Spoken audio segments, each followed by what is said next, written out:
Ponownie witamy Dagmarę Strzembicką. Dzień dobry. Dzień dobry. Menadżer inwestycyjny. I słuchajcie, dzisiaj temat pieniędzy, który powraca do nas bardzo często. Skąd wziąć pieniądze na biznes? A jedną z alternatyw jest pozyskanie tych pieniędzy z funduszu. Proste i nieproste. Trzeba wiedzieć jak. Trzeba wiedzieć jak zrobić, jak skonstruować, na co liczyć i co nam fundusze mogą dać. Dagmara nam wszystko dzisiaj opowie. Dagmara, proszę Cię, powiedz mi, jakim firmom fundusze dają pieniądze? Zależy jakie fundusze. Jeżeli to są fundusze tak zwane seedowe, czyli inwestujące na wczesnym etapie rozwoju przedsięwzięcia, to dają pieniądze firmom już istniejącym, ale na początku swojej drogi, albo nawet firmom nieistniejącym. Czyli przychodzisz z konceptem. Dokładnie tak, z konceptem, z planem, z jakąś wizją. I to są fundusze seedowe. Natomiast fundusze tak zwane venture capital inwestują na dalszym etapie rozwoju, kiedy firma jest już większa, kiedy ma już przychody, najchętniej, żeby już miała zyski i potrzebuje pieniędzy na rozwój, na skalowanie swojego biznesu. Po jakim czasie to już jest ten drugi fundusz? Czy to patrzysz na wielkość biznesu, czy na wielkość? Czas istnienia? Nie, na na wielkość. obroty, tak? Zdecydowanie na wielkość, tak. A skupmy się na tych pierwszych, tak? Bo Tak chyba mi się więcej wydaje. osób nas ogląda, dziewczyn, które mają małe, średnie przedsiębiorstwa na samym początku, w połowie drogi, więc no, brakuje nam pieniędzy na rozwój biznesu, ale ja nie wiem, jak pozyskać te pieniądze, do kogo się zgłosić, jak stworzyć, prezentację, na co patrzą. Musimy funduszowi pokazać, że to, co w tej chwili kupią za jakieś tam pieniądze, czyli kapitał, który dadzą nam na rozwój przedsięwzięcia, tak, przyniesie w jakimś tam czasie, w perspektywie maksymalnie pewnie 5 lat, bo to jest taki horyzont inwestycyjny zazwyczaj, zwrot z tej inwestycji oraz atrakcyjne zyski, czyli wartość udziałów wzrośnie razy X. Czyli po polsku, dają nam pieniądze, podpisujemy umowę na 5 lat, że przez ten 5 lat rozwiniecie biznes, dobrze mówię, jak ja dobrze mówię, to mnie poprawia, rozwiniecie biznes do takiej skali, że oni na tym zarobią, czyli te pieniądze, które włożyli w nasz biznes, pożyczyli nam, tak? No, niekoniecznie ta perspektywa jest określana w umowie. Okay. Raczej jest to świadomość tego, w jaki horyzont inwestycyjny mają fundusze seedowe. Tak? Jeden może chcieć wyjść po 2 latach, a inny może chcieć przetrzymać to do 5 lat, w zależności od ich portfela, od ich potrzeb. Ale nie określają tego w umowie na samym początku? Że... Nie, określają czas Twojego związania z przedsięwzięciem. Tak? Jeżeli uznają, że zwiążą Cię na 3 lata, no to przez 3 lata nie możesz zniknąć. Jeżeli na 5 lat, to przez 5 lat. Ale przez te 3 lata musisz wygenerować jakiś obrót i trzeba zrobić na to plan, musi to być w biznesplanie, żeby to się wszystko ładnie im spinało i żeby mogli na tym zarobić, tak? Tak, dokładnie. Znaczy musisz pokazać, że ten biznes ma taki potencjał, że rzeczywiście wartość udziałów wzrośnie i będzie atrakcyjna dla funduszu. Że jest ten potencjał rynkowy po prostu. No dobrze, tak? no to wiesz, otworzyłam biznes, no nie mam pieniędzy, nie mam jeszcze zdolności kredytowej, nie mogę iść do banku, nie mam skąd pożyczyć. Czy moja firma, jakie są, że tak powiem, kryteria wyboru tych firm, komu pożyczą, komu dadzą, komu nie dadzą? Te fundusze nasze kochane. Pierwsze kryterium jest to, o czym mówiłam przed chwilą, czyli fundusz musi uwierzyć, że ta wartość wzrośnie w ten czy inny sposób. Czyli że skalowalność na przykład, to może wynikać ze skalowalności, tak? Czyli że w tej chwili możemy zainwestować kilkaset tysięcy, tak? Natomiast biznes ma taki potencjał, że czy geograficznie, czy wolumenowo, czyli więcej jednostek, na przykład otwieram sieć czegoś, tak? Wolumenowo, czyli więcej sprzedaję na przykład, nie wiem, czegoś, tak? Czy pod względem ilości użytkowników, tak? Rozwinie się na tyle, że za te x lat jego wartość będzie atrakcyjna. Ta wartość może wynikać ze skalowalności, ta wartość może wynikać z obrotów, tak? Czyli jest to biznes w takim sektorze, że będzie miał bardzo wysokie obroty, tak? I zyski. I to jest zupełnie inny. No dobrze, biorą pod uwagę to, czy biznes może się rozwinąć, ale to też jest takie trochę wróżenie, nie? No bo patrzą na rynek, patrzą na to, co się dzieje, tak? Patrzą na potencjał przedsiębiorcy. Czy to jest bardzo ważne? Tak, oczywiście. To jest stały, nie chcę powiedzieć spór, ale dyskusja pomiędzy różnymi inwestorami. Co jest ważniejsze? Czy potencjał rynkowy przedsięwzięcia? Czy potencjał przedsiębiorcy? Tak, czy zespół. I zdania są podzielone. Ja jestem bardziej po tej stronie potencjałowej. Tak? Ale biznesu czy biznesu. Biznesu, a nie przedsiębiorcy? Nie przedsiębiorcy. Uważam, że nawet jeżeli jest bardzo dobry przedsiębiorca, doświadczony, to jeżeli biznes będzie źle poukładany, trafi w złą niszę, zresztą znam takie case'y, tak? Gdzie ludzie, którzy robią 3. albo 4. startup, jednak źle sobie wymyślili pewien koncept, jednak wybrali zły obszar na rynku, tak? I im z tego nic nie wyszło. I Czyli wtedy tak, nasz potencjał jako osób, które by chciały dostać dofinansowanie z funduszy jest bardzo istotny, czyli nasza prezentacja, którą przedstawiamy funduszowi. I prezentacja to jest jeszcze gdzieś z boku, natomiast w przypadku osoby najważniejsze jest myślenie biznesowe.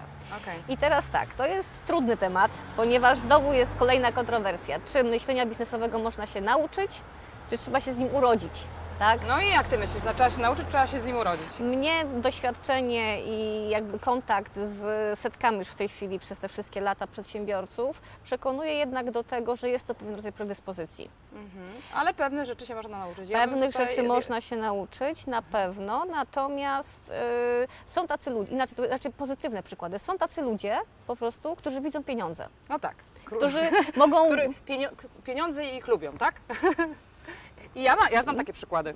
Czego się nie dotknie, zamienia się w złoto. Ale znam też takie przykłady bardzo ogarniętych ludzi, którzy czego się nie dotkną, to się nie zamienia w złoto. No właśnie, bo to jest jednak talent. Jak masz utalentowanego kucharza, to tak, nawet jeżeli on nie skończył szkoły kulinarnej i nie wie, jak się, nie wiem, luzuje kaczkę czy coś takiego, tak, to jak zrobi Ci zwykłą pomidorową, to ona jest po prostu smaczna, bo on potrafi ten smak gdzieś intuicyjnie uzyskać. Tak samo jest z ludźmi, którzy mają predyspozycje biznesowe, tak? Oni myśląc o biznesie po prostu wiedzą, gdzie są pieniądze, czują, w jaki sposób to powinno być poukładane, żeby działało. Ja jednak głęboko wierzę, że wielu rzeczy można się nauczyć. Ja jestem tego też przykładem. Nie miałam zielonego pojęcia o prowadzeniu biznesu. No może byłam tą utalentowana. No właśnie. Będę w to jestem wierzyć, tego że pewna.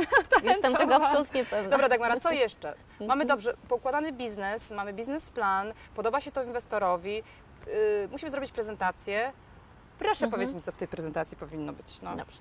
Jest taki pan, który nazywa się Guy Kawasaki i na YouTubie ma bardzo wiele ciekawych wystąpień dokładnie na temat tego, w jaki sposób pitchować, tak? Czyli pitching to jest prezentacja inwestorska, którą się pokazuje przed potencjalnymi inwestorami i on ma taką zasadę. 10, 20, 30. 10 oznacza 10 slajdów, 20 maksymalnie 20 minut, tak? I 30 to jest minimalna wielkość czcionki, której należy używać w prezentacji. I generalnie ja się z tym wszystkim zgadzam, tak? I jak ja robię szkolenia z przygotowania prezentacji, to tę jego zasadę, tę jego instrukcję pokazuję jako właśnie dobry sposób myślenia o prezentacji inwestorskiej. Chociaż ja z mojego doświadczenia troszkę mam modyfikację wprowadziłam, to znaczy maksymalnie 20 slajdów, tak? I maksymalnie 15 minut. Dobra, ale co w środku? No co w środku? W środku powinno być wyjaśnienie tego, czym się chcemy zajmować, tak? I czym bardziej skomplikowane jest to, czym się chcemy zajmować, to tym prościej trzeba to wyjaśnić. Okay. Jak do 5-latka. Naprawdę, jeżeli 5-latek nie zrozumie, czym się chcesz zajmować, to fundusz też nie zrozumie. To fundusz też nie zrozumie. Bardzo dobra sugestia, bardzo mi się to podoba. Jak do 5-latka. Albo co gorsza, zrażą się na pierwszym slajdzie. Jak tak? będzie za bardzo dookoła. Dokładnie. Dobrze, co dalej? No. Później trzeba dać argumenty, że to jest dobry biznes. Czyli rynek, perspektywa wzrostu, wizja też jest ważna? To są, znaczy za każdym razem odpowiadać sobie na pytanie, dlaczego to jest dobry biznes. To jest dobry biznes dlatego, że to i tamto. Konkretne argumenty. Dlatego, że rynek, dlatego, że dużo gotówki jest w tej branży, dlatego, że innowacja, dlatego, że tego można patentować, dlatego, że co, tak? 4-5 argumentów konkretnych, które właśnie funduszowi pokażą, że te ich udziały mają szansę. Zwielokrotnią swoją wartość, tak? Dzięki tym argumentom, tak? I to jest ta część. Następna część jest, powiedzmy, techniczno-finansowa, tak? Są pewne elementy finansowe, które trzeba pokazać w takiej prezentacji i te elementy finansowe to jest prognoza przychodów i kosztów, taka prosta na powiedzmy około 3 lata. Prognoza przychodów i kosztów. Pewnie dziewczynom nie brzmi to prosto, no ale dobrze. Wygooglujemy sobie, sprawdzimy, co to jest. To znaczy prosta do pokazania w prezentacji. Natomiast zrobić ją w przypadku startupu jest trudne i to jest jedna z najtrudniejszych rzeczy. Na przykład dzisiaj to będę robiła o 14:00 jesteś pewnym przedsiębiorcą, to znaczy zrobić założenia sprzedażowe. Tak, czyli musisz założyć, ile sprzedasz, ile będziesz miała klientów, jaki obrót osiągniesz. Dokładnie. No to jest biznesplan, tak? No. I te założenia nie mogą się wziąć z powietrza, albo nie mogą być wyssane z palca. I te założenia potem trzeba realizować, bo się pod nimi podpisujesz. Tak Wiesz naprawdę. co, znaczy z tymi założeniami jest tak, że każdy inwestor patrzy na nie plus minus 50%. Natomiast coś trzeba pokazać i to coś musi wynikać z bardzo realnych założeń. Skądś musisz te założenia wziąć. Albo ze swojej historii, jeśli działałaś w podobnej branży na przykład i masz doświadczenie, albo Twoja firma już jakiś czas funkcjonuje, albo przez analizę konkurencji, tak? I tutaj opowiem case pewnej znajomej, która otwierając kolejną lokalizację swojej restauracji, badała daną lokalizację za każdym razem. I ona sobie wymyśliła fantastyczny sposób na to. Wysyłała pracownika do konkurencyjnej restauracji rano, żeby miała numer paragonu oraz przed zamknięciem, tak, przez to wiedziała ilu klientów dziennie było. Dokładnie. Sprytnie dziewczyny, wężykiem, podkreślić. Obliczyła sobie średnią wartość zakupu i wiedziała, jaki jest potencjał lokalizacji. Mega I koncept. taką kreatywnością się trzeba wykazywać przy założeniach sprzedażowych. Chyba, że wszystkiego na kasę fiskalną nie nabijali. Nie mówiłam tego. Więc takich pomysłów trzeba szukać, żeby na czymś oprzeć założenia sprzedażowe. Super. Trzeba się podszywać pod potencjalnych klientów i prosić o konkurencję oferty na przykład, tak? Na studenta można również, tak? Czyli dzień dobry, piszę pracę magisterską na zarządzaniu. A do mnie tak pisano, słuchaj, to może to też była. Konkurencja Cię badała, absolutnie. Tak? Więc albo na analizie benchmarków, tak? Zwłaszcza jeżeli są to spółki publiczne, to one muszą publikować swoje wyniki. Tak? Wtedy można pogrzebać, znaleźć i oprzeć się na tym.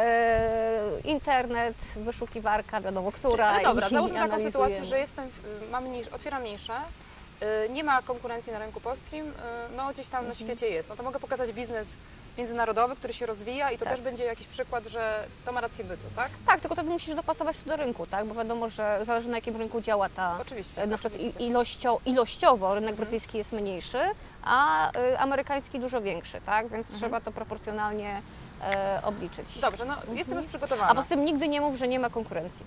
To jest po prostu błąd klasyczny na prezentacji inwestorskiej.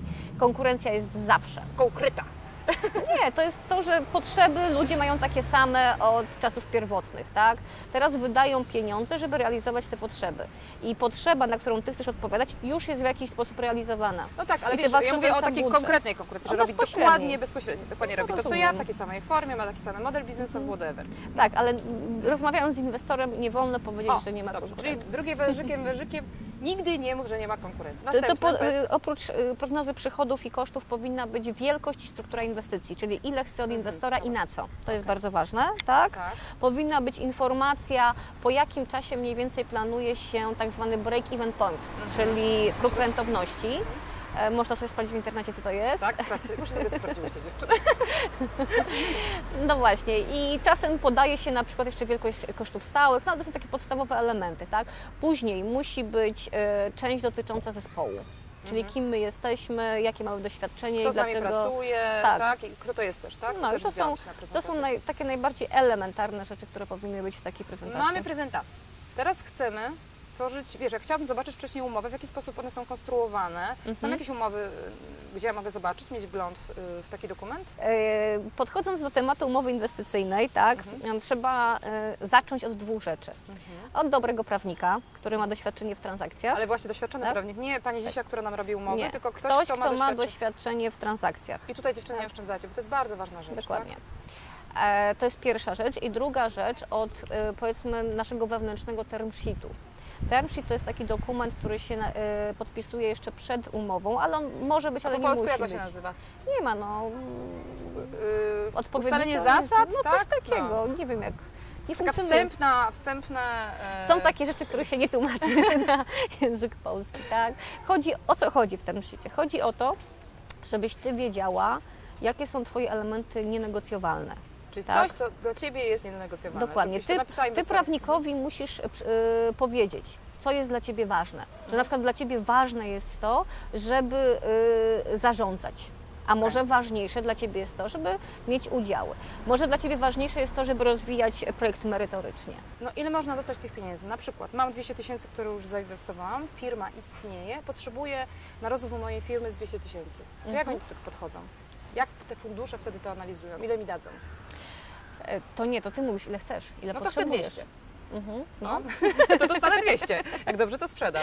To zależy od tego, powiedziałaś, że firma już funkcjonuje, Aha. tak? No to zależy od tego, jaka będzie wycena tej firmy. To jest podstawa, jeżeli firma funkcjonuje. O, Tak. Czyli wyceniamy firmę, tak? No Patrzymy tak, mniej no bo więcej, zobacz, ile jest warta. jeżeli chcesz 200 000 i na przykład jesteś gotowa oddać za 200 000 20%, tak, to musisz udowodnić, że firma jest warta ile? 1 000 000, tak? O jest, to dużo. No właśnie. Więc w momencie, kiedy wychodzisz od wyceny w istniejącej firmie, to właśnie jest w ten sposób, tak? Inaczej się patrzy na startupy, które nie funkcjonują, bo nie mają jeszcze... nie ma dobrego sposobu wyceny przedsięwzięcia startupowego. Niektórzy stosują jakieś sposoby wyceny, ale żaden z nich nie jest doskonały i tak naprawdę powinna to być wycena, powiedzmy, merytoryczna. Mamy już umowę, wiemy, co bierze fundusz pod uwagę, analizując nasz biznes, że trzeba go wycenić. A teraz tak, interesuje mnie, czy ktoś się będzie wtrącał do mojego biznesu. No jasne. No ale w jaki sposób? Czy ktoś przyjdzie mi i będzie nim zarządzał, czy to jest wszystko kwestia umowy? Jak to Ja jestem bardzo miła. Każdy fundusz sprawuje jakąś formę nadzoru właścicielskiego, bo to się tak ładnie nazywa, tak? Natomiast forma tego nadzoru zależy od funduszu. Każdy fundusz sprawuje jakąś formę nadzoru właścicielskiego. Natomiast forma tego nadzoru i powiedzmy ścisłość jest uzależniona od funduszu, ponieważ każdy może mieć swoją własną politykę A w większości jak to wygląda? Oni się nie wtrącają za bardzo chyba, tak? Znaczy sprawdzają, natomiast nie zarządzają. Przecież nie o to chodzi chyba, nie? Nie powiem Ci, że się nie wtrącają, bo są takie, które się wtrącają i to wtrącają się bardzo mocno, tak? Musisz co miesiąc wypełnić tabelkę i wysyłać I zgodnie z Tak. ustalonym planem. Dokładnie, a są takie, które kontrolują tylko koszty. Czyli to też jest w umowie? Może być, jeżeli będziesz tego chciała. Może Okej, no to być. jest ważna sugestia, że jeżeli Wam zależy na tym, żeby Wam się nikt nie wtrącał, a chcecie pieniądze od funduszu, to należy to zawrzeć w umowie, tak? Może tak być. Dziewczyny, tak jak widać, tak jak Wam Dagmara powiedziała, od funduszu też możemy dostać pieniądze, ale jak zwykle trzeba się nauczyć, przygotować i wiedzieć wszystko, jak to działa, jak to funkcjonuje. A Dagmara jeszcze przed chwilą powiedziała mi, nie w tajemnicy, Że w tej chwili na rynku jest bardzo dużo kapitału i tak naprawdę nie ma problemu z tym, żeby znaleźć pieniądze na finansowanie przedsięwzięcia, jeżeli ono jest dobre, jeżeli jest dobrze przygotowane i jeżeli dobrze wykażemy, że jest atrakcyjne dla funduszu. Ponieważ fundusze tak naprawdę trzymają pieniądze i bardzo by je chętnie wydały. no i tym optymistycznym akcentem żegnamy Dagmarę. Dziękuję. A Wy Dziękuję. dziewczyny teraz do internetu sprawdzić wszystko, co mówiłyśmy, jak nie rozumiecie. I działajcie. No cóż, do zobaczenia. Pa!